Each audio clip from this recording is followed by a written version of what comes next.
que Sénégal bu waxee day nekk candidat une troisième fois de manière illégale et illégitime dina am xeex Sénégal yépp waaye l'épicentre de la lutte,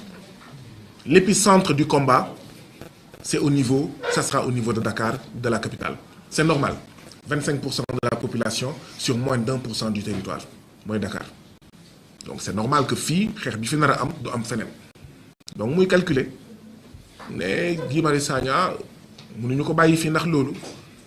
waaye Guy Marius Sagna jàpp nañ ne buñ ko fi jëlewee FRAPP dina daanu wala FRAPP dootul am doole boobu Guy Marius Sagna buñ ko fi jëlee dootul talati conférence de presse waaw pour jógee Kédougou ñëw xawma place de l'Obélisque dina ko jafe bu demee Kédougou balaa mu miin pour di organiser ay conférence de presse ak ay marche comme nu mu koy defee donc en réalité c'est une déportation boo xam ne lenn rek moo ko tax a jóg mooy ni ñu jëlee woon Mambamba jëlee ko Sénégal yóbbu ko Mayombe jëlee fi Aline Sitoé jëlee fi Sidya Léon Diop ak ñeneen noonu lañ ma fi bëgg a jëlee wax naa fi sànq la longue tradition léegi nag këyit bi am na affectation bi am na mais en même temps am na parce que oui balaay sax may gis këyit bi ñu bëri nee nañ ma Guy Marius Sagna affecté nañ la gox boo xam ne dëkk bi kaa lay commencé balaay sax may gis këyit bi waaye kenn ci ñoom yoruloon këyit bi ñenn ñi sax ñu ngi may naan ndax jot nga sa këyit man leen ban këyit ba keroog këyit bi di génn ma gisandoo ko ak yéen donc affectation bi am na mais en même temps affectation bi amul parce que pour ma jàpp ne am na foog ñu notifier ma ko buñ ma ko notifier wul amul am na waaye amul loolu mooy la situation paradoxale ngeen comprendre ko noonu affectation bi am na mais en droit mënuñu ko considérer parce que man joxuñu ma ko c'est-à-dire état du Sénégal tey jii nii mënuma sanctionner ndaxte demuma maanaam Kédougou ndaxte joxuma kayit bi le ministère sera incapable de gis kayit boo xam ne man signé naa ko pour wax ne jot naa kayit bi te ministère ak ku xam état nu muy doxee sañul affecté nit te du ko jox kayit bu muy signé léegi nag man sama wax xam ngeen mooy lan sama wax mooy président Macky Sall man dama demul Dakar Plateau dama demul Parcelles Assainies dama demul Fass maanaam président Macky Sall fu ma munti affecté ci biir Sénégal dama bougé tout ndaxte 6 affectations en 8 ans wala da ngay yamale tous les Sénégalais yamale tous les fonctionnaires wala nga xam li ngay def ça fait des mois maa ngi ànd ak waa FRAPP ak ñeneen ci Sénégal di lancer un appel à tous les Sénégalais un appel quotidien à la résistance ku nekk secteur bi nga nekk na nga résister loolu mooy defar Sénégal ak Afrique boo nekkee ci organe de presse ñoo la fay def loo xam ne du dëgg du yoon yow yaa war a résister il n'y aura pas un sauveur suprême buy jóge en dehors de ton organe de presse pour xeex li xew sa biir organe de presse déedéet léegi nag ñeneen ñi bu ñu yëgee yuuxu yi ak ñoom seen mën nañ ñëw nag bokk si mu saf sàpp ñu xool ni ñu koy réglé boo nekkee ci mbiru napp amul keneen kuy ñëw jàppale la wala ñëw xeex à ta place yow nappkat da ngay xeex nit yi ñëw ku nekk sa secteur boo fay résister Sénégal ne cocc man nag mënuma wax woowee un appel à la résistance ma ci ànd ak sénégalais yi yépp yi nga xam ne ñu ngi leen di noot gis ngeen activité FRAPP marche fii conférence fii di recevoir ñii di recevoir ñaa sàcc nañ seen suuf joxuñu leen seen payoor on les a pas orientés à l'université ba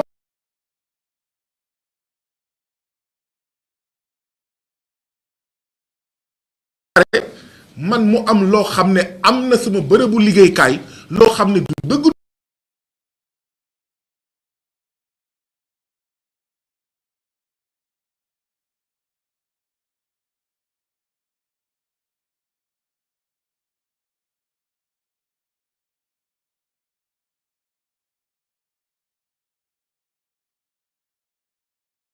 moi maa ngi ànd ak waa FRAPP ak ñeneen ci Sénégal di lancer un appel à tous les Sénégalais, un appel quotidien à la résistance. ku nekk secteur bi nga nekk na nga résister loolu mooy defar Sénégal ak Afrique boo nekkee ci organe de presse ñu la fay def loo xam ne du dëgg du yoon yow yaa war a résister. Il n'y aura pas un sauveur suprême buy jóge en dehors de ton organe de presse pour xeex li xew sa biir organe de presse déedéet léegi nag ñeneen ñi bu ñu yëgee yuuxu yi ak ñoom seen mën nañ ñëw nag bokk si mu saf sàpp ñu xool nu ñu koy réglé boo nekkee ci mbiru napp amul keneen kuy ñëw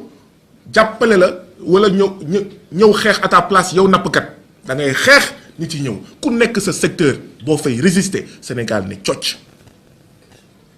man nag mënuma wax woowee un appel à la résistance ma ci ànd ak sénégalais yi yëpp yi nga xam ne ñu ngi leen di noot gis ngeen activité FRAPP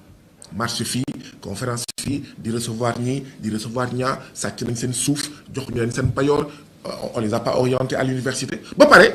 man moo am loo xam ne am na sama bërëbu liggéeykaay loo xam ne du dëgg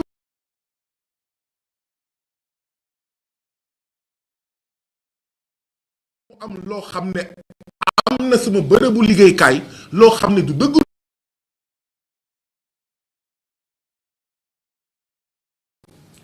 nañ ko delloo si ñu ngi naan xawma France nañu jox ñun Bénin ñun xawma réew mi ñun Sénégal ñun réew sàngam nañu jox xawma suñu objet culturel yi français yi tubaab yi sàccoon jamono bi ñu defee colonisation mais néewu Aline Sitoé Diatta mu ngi fi Mali dañ ko dem jëli Sidy Léon Diop français yi ñoo ko génnee defe naa mu ngi dee Gabon ba léegi waa Dagana ñu ngi naan parce que Sidy Léon Diop waa Dagana la nañu indi néewam depuis des décennies ñu ngi naan indi leen ñu suñu néewu suñu mbokk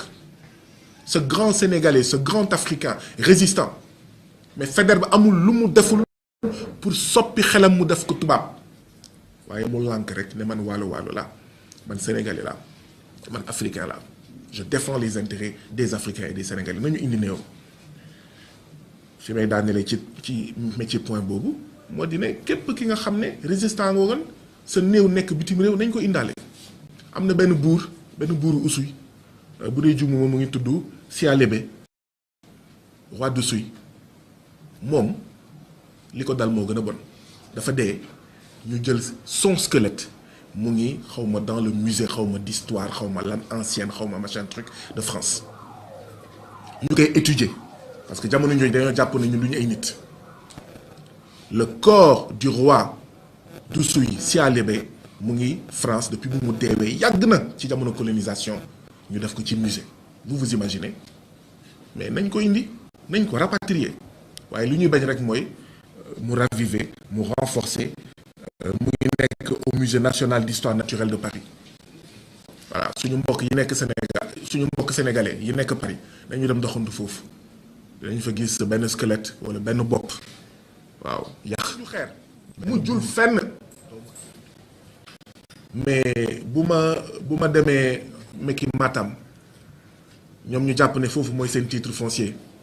mais kon lan moo fay xew donc je n'ai aucune confiance en l'état néocolonial dirigé par le président néocolonial Macky Sall je n'ai aucune confiance en cet état boo xam ne 1-2 mu garde à vue ma 1-2 mu tëj ma damay jëndi reer mu jàpp ma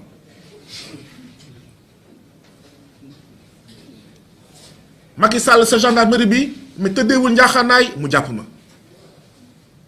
FRAPP organisé conférence de presse nekkuma fa mu jàpp ma mu ne yow la rek yaa ngi di fàttaliku fausse alerte au terrorisme conférence de presse du FRAPP nekkuma fa woon liiruma nekkuma ci table bi nekkuma ci salle bi nekkuma ci bërëb bi nekkuma ci rue bi nekkuma sax ci quartier bi ñu jàpp ma 1 mois de bés ba pare ñu may affecté 6 fois en 8 ans mais je n'ai plus aucune confiance en cet état-là en cet état qui donne à ses nervis un permis de bastonner Guy Marius Sagna, de bastonner tous les membres du FRAPP. Je n'ai plus aucune confiance en cet état. amatuma donc mais kóolute boobu moo tax ma jël dogal ne damay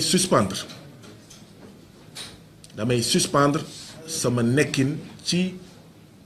fonction publique bu Sénégal ndaxte nag bëgguma nekk jumtuwaay un joujou un jouet entre les mains du président Macky Sall saay bu ko neexee mu garde à vue ma saay bu ko neexee mu emprisonné ma saay bu ko neexee mu may ma liberté provisoire waaye saay bu ko soobee itam mu affecté ma donc affectation déportation bi c'est un instrument entre les mains du président Macky Sall pour me combattre de manière citoyenne pour me combattre de manière politique dama jël dogal ne dootuma ko may jéego bu njëkk bi mooy damay suspendre sama participation ci fonction publique bugguma woon tardé ce matin moo tax j'ai pas eu le temps de passer au ministère pour déposer ma demande de mise en disponibilité demande la de mais man saraxuma ñaanuma naa déposer sama demande bu conférence de presse bi jeexee balaa maa ñëw ci conférence de presse bi laa ko waroon déposer mais embouteillage ak yooyu ma ragal ne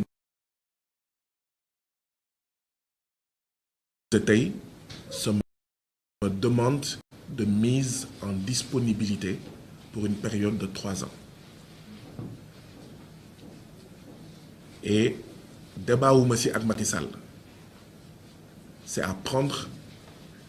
mais ce n'est pas à laisser négocier wu ma saraxuwu ma daf may jox sama disponibilité bu ma ko joxulee lu ko neex na def mais dootuma nanguti comme dañoo nekk ci xeex Sénégal nekk ab nen moom Macky Sall ak ñi mu àndal bëgg a omelette nen bi lekk ko ñun ñu bañ mu omelette nen bi waaw ndaxte dañoo jàpp ne Sénégal mën na nekk cuuc mën na gën a rëy mën na mag mën na nen ay nen ngir njëriñu askan bi comme ci xeex boobu la ñu nekk ak Macky Sall mu jaral ko nag lu nekk man dootuma nanguti ma nekk jumtuwaay entre ses mains tey mu yóbbu ma Ranérou Ferlo suba mu yóbbu ma Parcelles Assainies gannaaw suba mu yóbbu ma Mbour du ma ko nangu tey du ma ko nangu ëllëg autrement dit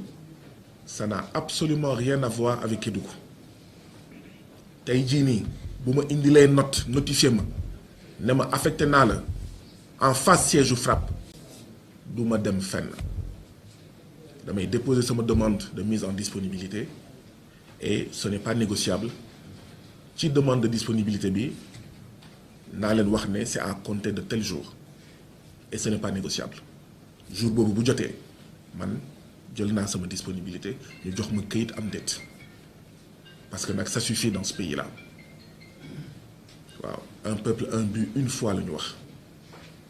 mais waxuñu nga nekk président nga foog ne da ngaa donnu réew mi di def lu la neex sama résistance naa ko yóbbu ba foofu dans les heures à venir naa leen wax à compter de kañ laa bind ci lettre bi mais du yàgg parce que nag saa yi bu ñu bëggee jàpp ñu jël oto jëlee ma Kounkané yóbbu ma Tamba yóbbu ma xaw ma fan yóbbu ma Kaffrine et cetera donc une simple lettre boo xam ne ñaari ministre ñoo koy xool ministre de la santé ak ministre de la fonction publique loolu soxlawul ay weer soxlawul ay semaines donc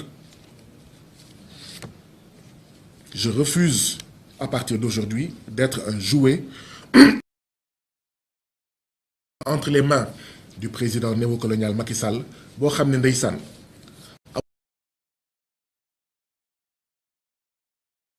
amul doole devant Alstom waaw mu ngi yambar ba dee devant Eiffage amul fulla ak fayda devant l'Union européenne di jaay suñu géej ba pare naan moom moo war a jaay doole ak les Sénégalais yi nga xam ne ils n'ont commis qu'un seul crime celui de dire que déet rongañu baadoole di siim cere buur dafa doy rongañu askanu Sénégal di siim cerewu say directeur say ministre ak yow dafa doy askanu Sénégal di bëy yow Macky Sall ak say baboun ngeen di dundee dafa doy. C'est le seul crime qu'on a commis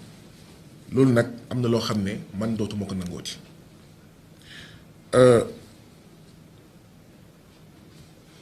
Je ne peux pas refuser